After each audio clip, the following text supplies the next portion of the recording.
রাষ্ট্রটাকে একটু ব্যক্তির ঊর্ধ্বে উঠেন, রাষ্ট্রটাকে সবার করেন, কোনো পক্ষের না, কোনো দলের না। শেখ হাসিনা যে দূষারিত হচ্ছে, শেখ হাসিনা যে তার বাপের সম্পত্তি বানাতে চেয়েছিল, তার দলের সম্পত্তি বানাতে চেয়েছিল, তার পারিবারিক সম্পত্তি বানাতে চেয়েছিল, সেখানে সে ব্যর্থ হয়েছে।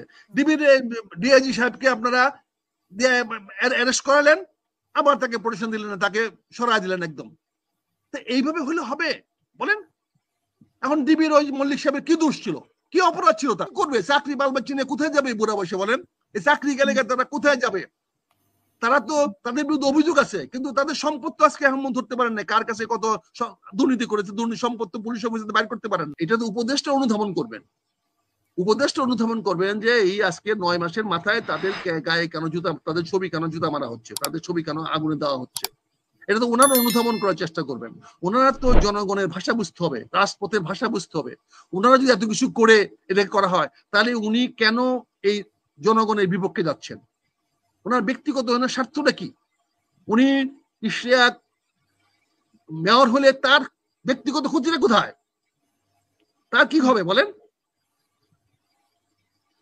কাজে এখানে দেখতে হবে, যদি কারো থাকে, আর যদি কোনো অন্য পক্ষ, যদি এই যে একজন বলছেন তাহারিক, যদি তাহারিকের পক্ষে যদি হাইকোর্টের রায় থাকে, অনেক বন্ধ হচ্ছে যে উনি মনে হয় যে দায়িত্ব পেয়েছেন, সেটা নিয়ে অনেক ইতিমধ্যে 2-3 দিনে আমরা পত্রিকায় দেখতে পাচ্ছি হিজবুত তাহরীরের লোক এবং সেই ইজাজকে নিয়ে অনেক কথাবার্তা হচ্ছে ইতিমধ্যেই। কে হিজবুত তাহরীরের লোক? কে ইজাজ হচ্ছে যে প্রশাসনের দায়িত্বে পাওয়া উনি আর কি, ইয়ে নগর ভবনের ঠিক আছে, উনি তো প্রশাসনের দায়িত্বে আছেন, উনি তো প্রশাসনের দায়িত্ব আছেন, উনি মেয়র না।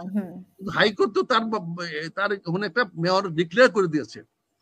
এখানে তাহারিককে আইনে দোষারোপ করে লাভ কি? তারা তো অন্যায় ব্যবসা নাই, তাদেরকে নিয়োগ দিয়েছে, উনি আসছেন, আপনি নিয়োগ প্রত্যাহার করবেন, উনি চলে যাবেন। উনি তো এই পদের তো দাবিদার না, দখলদার না, উনি তো দখল করেন না এই পদটা, উনাকে নিয়োগ দেওয়া হয়েছে, উনি আসছেন এদের হিসেবে আজকে নিয়োগ, উনি তো আজীবন থাকবেন না, ওনার নিয়োগ প্রত্যাহার হইতে পারে, যে কোনো সব প্রত্যাহার হইতে পারে, এটা তো এমন কিছু না। কাজে তাহারিকের হোক আর জারি হোক, এটা তো প্রশাসক নিয়োগ করেছেন। তো প্রশাসক পরিবর্তন তো সরকারের এই পাতলা চিঠির উপর নির্ভর করে। পাতলা কাগজ একটা চিঠি দিলে, এখন তো পাতলা কেন, ইন্টারনেটে দিলেই হয়ে যায়, বাস। এটা 30 সেকেন্ডের ব্যাপার। কিন্তু ব্যক্তিগতভাবে কেন নিচ্ছেন আমি আসিফ সাহেব বুঝতে পারছি না, এই পরিবেশটা কেন ঘোলাটাই করতেছেন।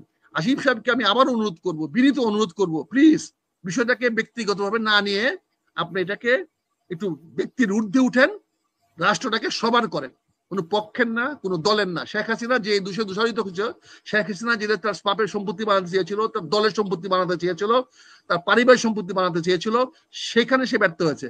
কাজে এখানে দয়া করে আল্লাহর ওয়াস্তে আপনারা দেশটাকে আপনাদের কারো সম্পত্তি বানানোর চেষ্টা করেন না, কারণ এটা তো ঠিক না। আমরা তো বলি যে কারো পরিবারের দেশ না, কারো ব্যক্তির দেশ না, দেশটা জনগণের। আপনারা ক্ষমতায় গেছেন, পদে আছেন, দেশটাকে জনগণের বানান, জনগণের পক্ষে বানান, আমরা সবাই আপনাদের সঙ্গে থাকবো। আপনি ক্ষমতা থাকেন, আমরা তো ক্ষমতা প্রতিদ্বন্দ্বী না। আমরা তো বলতেছি না যে ইশাককে এই আসিফের জায়গায় বসাই দেন, আমরা কি বলেছি? তাহলে আমরা বলতে পারতাম যে ঠিক আছে, আশিকের জায়গায় ইশাককে বসাই। ইশাকও তো আন্দোলন করেছে, সেও তো রাজপথ আন্দোলন করেছে, জেল খেটেছে, বলেন? তারও তো দাবিদার আছে। এই এদের শেপ তো জেল খাটে নাই, এদের শেপ তো গ্রেফতার হন নাই, এদের শেপ তো আর এই হুলিয়া খান নাই। কিন্তু ইশরাক তো আওয়ামী লীগ সরকারের, ইশরাক তো খেয়েছে, জেল খেটেছে, বলেন? নাকি জেল খেটেছে, বলেন? আমরা তো পুলিশের পিটুনি খেয়েছি, মায়ের খেয়েছি, তাহলে আমাদের অধিকার নাই, আপনাদের অধিকার হয়ে গেছে গা, বলেন? অধিকার আপনারও আছে, তো অন্যেরও তো কিছু না কিছু অধিকার আছে। বঞ্চিত করবেন। আমি শেখ হাসিনা দেশটাকে আপনাদের বানায় ফেলতে চান, দলে বানায় ফেলতে চান, তাহলে আমি বিনীত হয়ে বলবো কাজটা বোধহয় সঠিক হবে না। জনগণ হয়তো সেটা মেনে নাও নিতে পারে, মতো হয়ে যাচ্ছে না, হয়ে গেছে। শেখ হাসিনা যেমন তার ইচ্ছা মতো দেশ চালাইতো, এখনো তো এই সব ইচ্ছা মতো দেশ চালাচ্ছে। আপনি অসহায় এই পুলিশকে, নিরস্ত্র পুলিশকে দায়ী করে কি লাভ? পুলিশের তো এখন মনোবল নাই, মোরাল নাই। এখন পুলিশ একটা ছোট্ট ছেলের কথাও কাজ করে, যে ধমক দিতে পারে থানায়, যে চাপ সৃষ্টি করতে পারে থানায়, তার কথাই শুনে। পুলিশের তো কোনো পলিটিক্যাল শক্তি নাই, রাজনৈতিক কোনো কর্তৃপক্ষ নাই। দেখেন পুলিশ যখন শক্তিশালী ছিল, যখন রাষ্ট্রটাকে পুলিশি রাষ্ট্র বানিয়েছিল, তখন আমরা পুলিশের বিরুদ্ধে অনেক কথা বলেছি, অনেক শক্ত কথা বলেছি। পুলিশের আইজিবিতে বলেছি তুমি শেষ আইজিবি না, 3টা আইজিবি জেলে আছে, আগামীতেও তোমরা জেলে যাবে। যখন পুলিশ ক্ষমতা ছিল তখন বলছি, কিন্তু এখন তো পুলিশ অসহায়, পুলিশ নিরস্ত্র। পুলিশ কি করবে? পুলিশকে ধরতে বললে ধরে, ছাড়তে বললে ছাড়ে। এখন কেন ধরছে, কেন ছাড়ছে, স্বরাষ্ট্রমন্ত্রীকে বলেন, তাকে জিজ্ঞাসা করেন যে তুমি কেন তাকে ধরতে বললা, আর কেন তুমি উনি যেটা বলছে হত্যা মামলার মানে ইয়ে ছিল, মামলা ছিল। উনি মিথ্যা কথা বলতেছে, অসত্য কথা বলতেছে প্রতিবার। উনি হত্যা মামলা কি, হত্যা মামলা সবাই তো দিচ্ছে, হত্যা মামলা কয়টা হত্যা মামলা সত্য বলেন? এখন সে হচ্ছে মডেল, সে নায়িকা, এখন তাকে হত্যা মামলা, একটা সিনেমার নায়ক, সিনেমা নায়িকা, যে কোনো সিনেমা করতে পারে, বলেন? সিনেমা তো করতে পারে, তাহলে তাকে কেন গ্রেফতার করা হলো? তাহলে তিশার নামে মামলা হলো না কেন? তিশাকে কেন গ্রেফতার করা হলো? এবং সেই ছবিতে তো আরো অনেকে অভিনয় করেছে। এটা তো স্বরাষ্ট্রমন্ত্রী বাহাদুর সাহেবের প্রচন্ড ব্যর্থতা। এখন এটা বললে তো স্বরাষ্ট্রমন্ত্রীকে আমি প্রশ্ন করতে হবে, আমি পুলিশে কেন বলবো? পুলিশ আজকে অসহায় হয়ে গেছে, বলেন?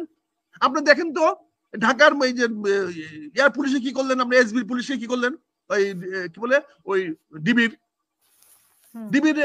ডিআইজি সাহেবকে আপনারা অ্যারেস্ট করালেন, আবার তাকে প্রোটেকশন দিলেন না, তাকে সরাই দিলেন একদম।